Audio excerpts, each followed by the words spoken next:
Welcome aboard. You're set to begin IKG's Egypt on the Potomac field trip of Washington, D.C. This is an educational field trip. It is not a tour of the nation's capital. Created by Anthony Browder, director of IKG and author of Egypt on the Potomac and Nile Valley Contributions to Civilization, this field trip will increase your knowledge of ancient Egyptian and American history.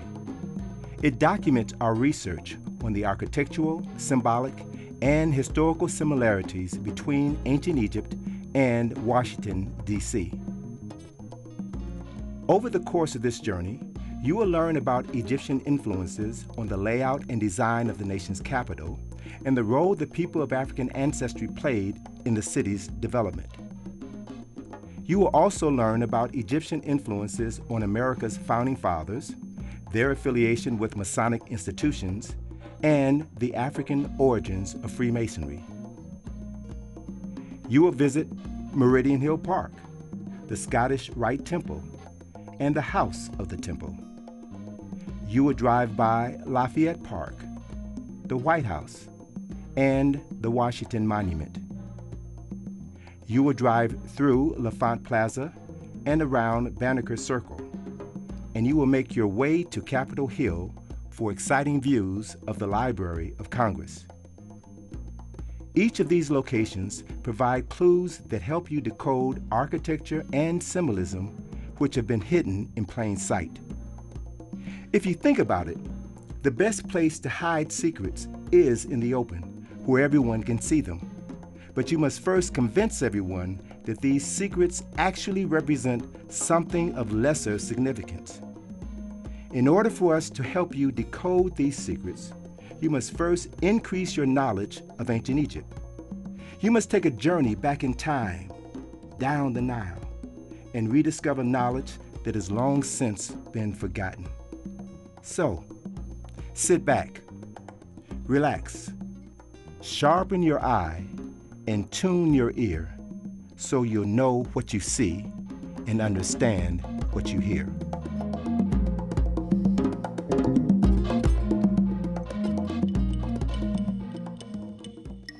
Civilization, like humanity, began in Africa. And it is in Egypt where we find evidence documenting this nation as one of the most significant civilizations in history. The country we now know as Egypt was founded in 3200 BCE, before the Common Era, and was originally called Kemet. The people of Kemet were lovers of knowledge. They built numerous temples of learning along the Nile, where they perfected the sciences of astronomy, mathematics, and architecture. Generations of social scientists developed systems of government, law, and religion which have influenced mankind for almost 6,000 years. These ancient people also studied the heavens, dividing the day into 24 hours and creating the earliest calendar of 365 and 1/4 days. The Step Pyramid was the first building ever constructed, and it still stands in the city of Saqqara. This 19-story skyscraper was built for King Zoser around 2600 BCE. It was designed by Imhotep, the world's first multi-genius. Less than 200 years later, Kemetic architects and engineers built 10 pyramids at the Giza Plateau. The most famous, the Great Pyramid, was built for King Khufu. The Great Pyramid of Khufu was comprised of nearly 4 million stone blocks, each weighing an average of 2.5 tons. This incredible monument was originally built to a height of 481 feet, that's 48 stories. From the time of its completion, in approximately 2500 BCE, until 1884 ACE, when the Washington Monument was completed, Khufu's pyramid was the tallest man-made object on Earth.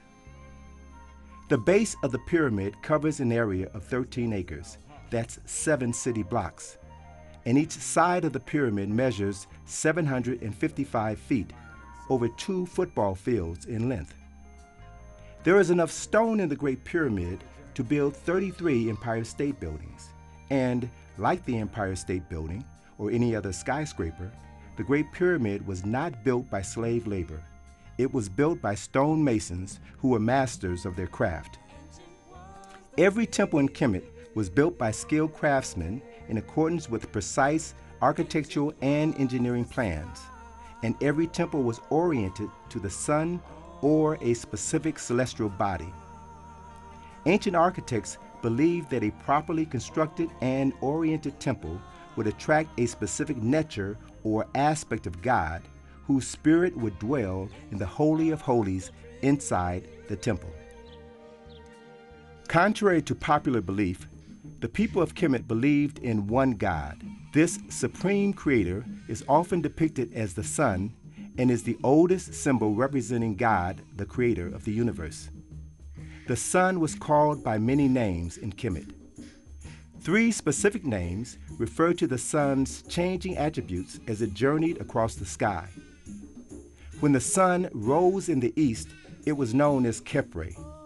This Kemetic word meant rebirth. When the sun reached its zenith at noon, it was called Re, a name that described the Creator on high. After the sun set in the west, it was called Amen, a Kemetic word meaning hidden or concealed. Many historians acknowledge Kemet as the source of the word Amen, the idea of a ray of sunlight, and concepts of rebirth and resurrection. The people of Kemet understood that the Creator manifests itself in everything: the air, water, earth, plants, and humans. Everything was thought to contain an aspect or principle of the Creator. Each individual aspect was called nature. Every nature was born as a set of twins, male and female Neteru. Each represented the complementary balance of a specific aspect of the Creator. They were, in effect, the many parts of the one supreme Creator. It is from the word nature that we have derived the word nature. The terms Mother Nature and Father Time are just modern names for ancient Neteru. The people of Kemet lived in harmony with nature. They oriented themselves to the seasons of the year, the rising and setting sun, moon, and stars, and the annual flooding of the Nile, which heralded the beginning of the new year. The people of Kemet built their homes and their temples of life on the east bank of the Nile, where Khepre was reborn every morning.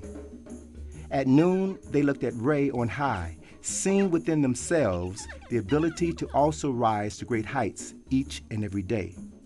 They buried their dead and built their mortuary temples on the west bank of the Nile.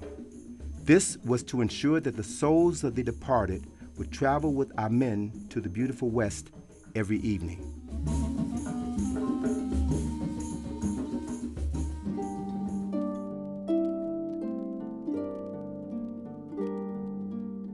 Three of the most important Neteru were Asar, the first king of Kemet, Aset, his queen, and Heru, their son. The story of this African Trinity was first recorded more than 6,000 years ago. It has been told and retold so many times that it is now difficult to distinguish myth from history. The story begins with Asar, the man who unified Upper and Lower Kemet and became the nation's first king. Asar introduced agriculture, writing, law, and government, and he was beloved by his subjects. Asar married a beautiful virgin named Aset, but before his honeymoon, Asar was assassinated by his jealous brother Set. Set not only murdered Asar, he also cut his body into 14 pieces and scattered them throughout the land. When Aset learned of the murder and dismemberment of her husband, she flooded the Nile with her tears and then sailed down the river in search of Asar's remains. Wherever Aset found a body part, she